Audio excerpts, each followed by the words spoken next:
Welcome back. Now, award-winning dancer Jackï Job is truly an extraordinary artist in the realm of contemporary dance who is constantly pushing the boundaries in her performances. Her ability to fuse the traditional Butoh style with her own unique expression and create a dance style that resonates with audiences. Well, she has a new show. It's called And Then next week at the Artscape. The show is about the way we love and vibrate with sentient worlds. Well, she joins us virtually to tell us more. Jackï, such an honor having you on the program. Thank you so much for joining us.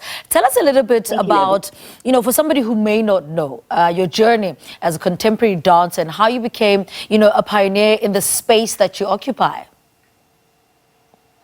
Thank you for that question. Well, I started dancing quite a while back, 1993. It was the start of my independent career.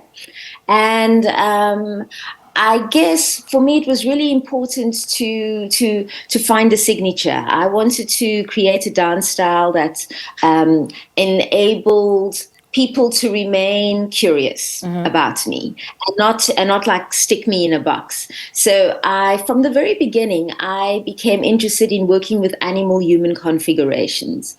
And this concept has developed over the years. I worked and I did solo performances for a while in South Africa. And then in 2003, I moved to Japan and I lived there for 8 years. And that's where I learned Butoh. And Butoh is a Japanese contemporary dance form that I guess enables one to transform. I believe, the way I understand it and what it's done for me, it's that it's given me the capacity to open myself up to otherness, to create a kind of proximity to other things and other people and other environments. And so I am able to put myself into a state of transformation, constant transformation. And this work has really been developed more coming back to South Africa. Now my latest work, sticking with this animal-human configuration, is inspired by the praying mantis. And, over the years, your dance style has been described as using, shaking, unpredictable rhythmic movements, that certainly reach into the heart. At what point did you realize that this is the style that almost speaks to the soul of who Jackï is? Well, I guess, Jose will agree with me, who's the pianist in the show, that it's not like, we playing, I'm discovering something, I'm following my gut, and then I'm just following my gut, and then the wonderful thing that happened with this, as I said, it's inspired by the praying mantis, and this praying mantis is constantly shaking. So if I see the praying mantis as my teacher, I'm going to follow my teacher. So I begin to shake and I move in a way that's unpredictable, take the longest route to get somewhere. And fortunately for us, this kind of performance and this way of moving creates a vibration in the space, and audience are somehow, they're hypnotized into watching. The performances are long, 80 minutes, and people get into a meditative state. And I think it kind of evokes a real kind of feeling, the senses in the body. It's not a performance that you make sense of through logic. It's a performance that you make sense of through your feeling, through your heart. And we've done it now repeatedly. In every year is a different iteration. But since 2018, we've been performing this work, and the result is always the same. People are moved. And so what we try to do each time is then to really understand, what is the essence here? What is this essence of transformation that we're trying to get at?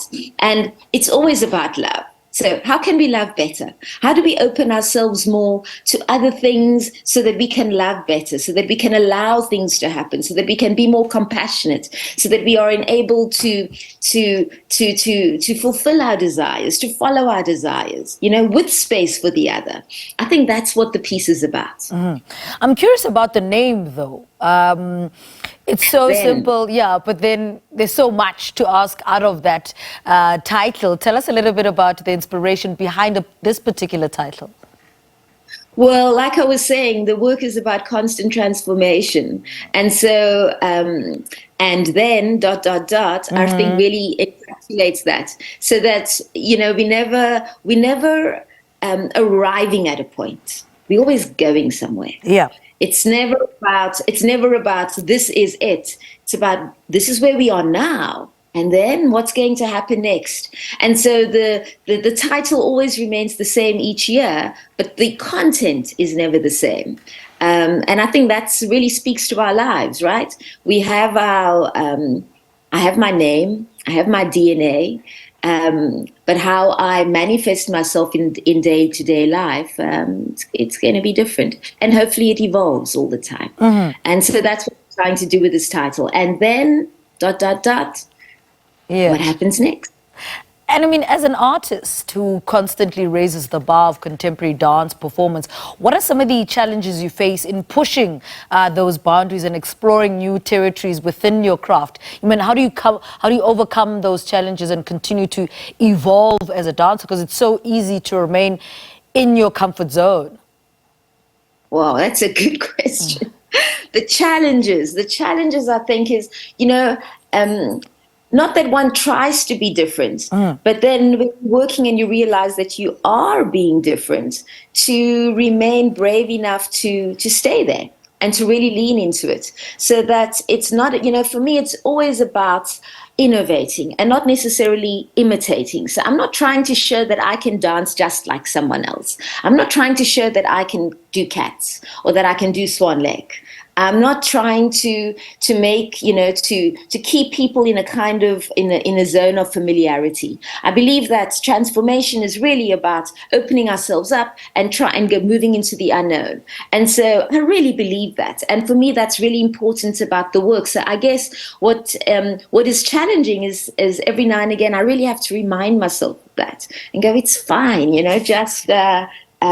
you have your circle and those people will move around with you. I think that, generally people think of dance as a place of entertainment, right? It's a space where they're going to go and sit back and they're just going to be admiring high legs, balance, fast rotations. And I may do those things, but my work is not about those things only.